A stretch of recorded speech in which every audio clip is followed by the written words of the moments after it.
guys. So you're back in home now wearing your pajamas, and look at that, you're doing science from home. So I'm wondering how it feels compared to being at school. Anyway, this week, most of the time you just hopefully practice through that question paper calculating energy. And this lesson, I imagine I will put also in this week. And that's, we're going to learn something new. We're still in physics, but we're leaving energy for now, and we're moving something to something called circular force or circular motion. Okay, we're going to learn about moments and levers. Okay, moments and levers. Okay, so forces so far we looked at were causing things to move a bit faster. Okay, and if you push an object over a certain distance, it will accelerate. You will gain kinetic energy. But you can also cause or can apply a force on an object and make it turn around. Like here, I'm applying a force here and I'm just making the screen just turn around this pivot. And this is what we're going to work now in the next couple of weeks on, okay? And our starting point will be levers, okay? You use levers every day, okay? You might not even be aware of that, but you are using levers. For example, if you use scissors, okay, that's a type of a lever. Okay? If you use a crowbar or a hammer to pull a nail or something out of wood, or maybe even a crowbar to pull a rock up, okay, you're using a lever. If you help me in the garden and you move the wheelbarrow, that's a type of lever. Okay, a lever is a machine that helps us do work, helps us either multiply our force, make our force stronger, or you multiply the distance that we apply the force, and I'll explain that. Okay. Now, there's a little bit of remembering element going on in this lever business. Okay. So we've got three classes of levers. Okay. First class of lever. Couple of examples. We have a scissors, and imagine this is a crowbar or a hammer that we pull a nail out of something. Okay? Now, what do we have in all levers? We have three things that all levers have, all these classes of levers, and that's an effort, a load, and a pivot. Okay? What are these things? Okay, so a pivot, I think it's the most obvious thing, and I think you probably will understand what it is. In scissors, this is the pivot. Okay? In the hammer or crowbar that pulls the nail, the pivot is here. The pivot is the bit in the lever that actually doesn't move. Everything moves around that pivot. Okay? Think about a scissors. Okay? This will be pulled down, this will be pulled up, this will be pulled up, this will be pulled up, and everything turn around that pivot, that axis. Okay? So that's your pivot.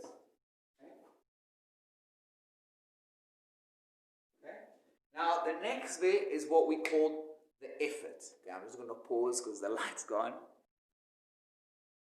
Okay, the effort is where you apply the force. So when it comes to scissors, we put our fingers here. So we squeeze these two little circles towards the center. So the effort is in this direction. Now, I'm just looking at the top bit of the scissors, but in the other bit, it's in the up direction. So the effort is in this direction, like that. Okay? That's where we apply the force. Man that uses it. Okay? This is the effort, and the third part of lever is what we call the load. Okay? The load is where the lever transmit your force. So we are squeezing here, but what we're really interested is why we use scissors is that cutting that happens here. So the load is in this direction. This is the load. Okay? So if I'm looking at the top bit of the scissors, I'm using effort in this direction, and the lever transmits this force into a load in this direction. Effort is the effort that I'm using, the force that I'm using. The load is the force that is transmitted. The lever takes my force and applies it in another part, okay? So here we go. We've got actually scissors here. Pause again, all right? No lights there in Woodridge. Okay, today is, what is it, Wednesday. You guys are writing actually a test now as I'm recording this video, and you probably remember there was lots of wind. So anyway, this is the first class lever, okay? This is the pivot. Everything turns around that. The effort is where I'm using my force, and this is the load, okay? So in the first class lever, the pivot is in between the load and the effort. Okay? The same thing goes for this little hammer or crowbar. Okay? The pivot is here. Alright, I use the letter P for now for pivot. Okay? The effort is over here and it applies in this direction. This is the effort. I'm pushing that little hammer down.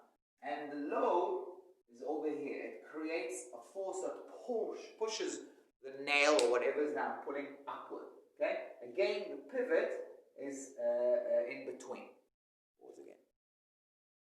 Okay, now you notice that here the pivot was pretty much in the middle between the load and the effort, maybe a little bit closer to the load. But here the pivot is much closer to the load. Okay? Can you think about a reason why is the pivot really close to the load in this case? I think a lot of you will be able to answer that question. Okay? By putting the pivot very close to the load, okay, the load gets amplified. Force, I'm just going to carry on for one more second. The force of the load is much bigger than the force of the effort. It amplifies the effort. So we can pull the nail up. Okay, here we go, the light's up again. Okay, I'll carry on until it goes off.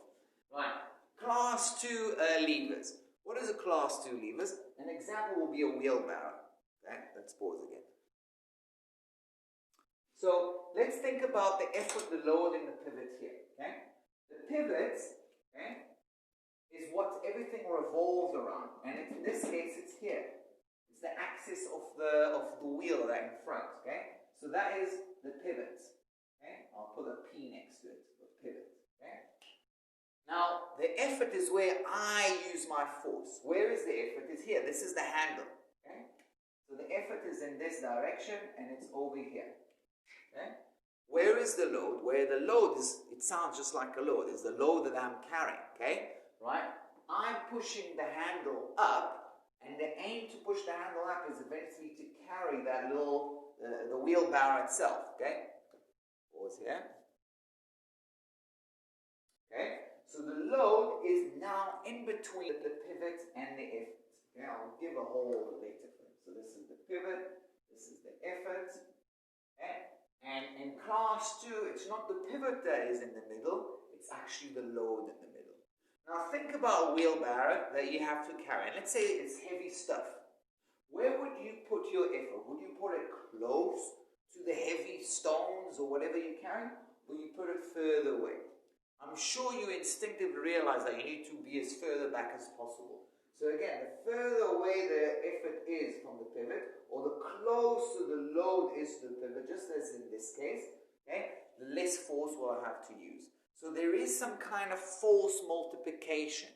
Okay? The closer the load to the pivot, okay, the easier, the smaller effort that I need to use. We're going to talk about that again after we finish all these classes. Okay?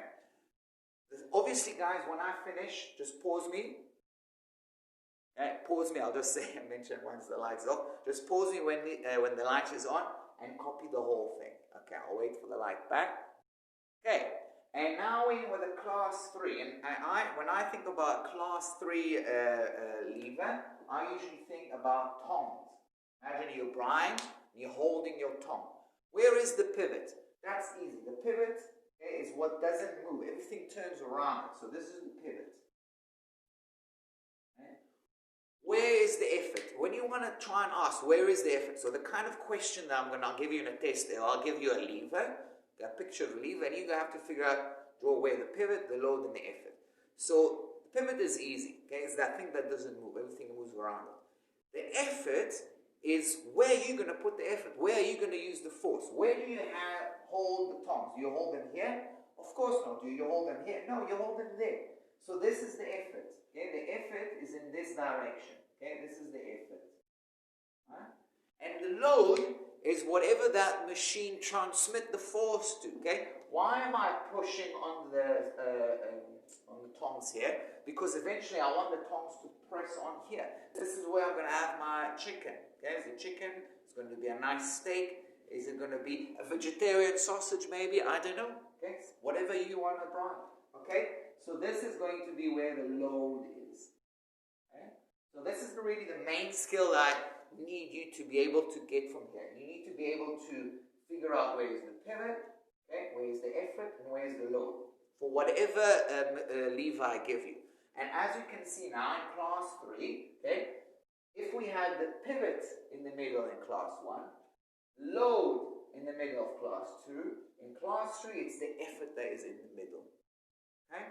For the little classwork I'm going to ask you to do under this video, I'm going to give you a list of different levers.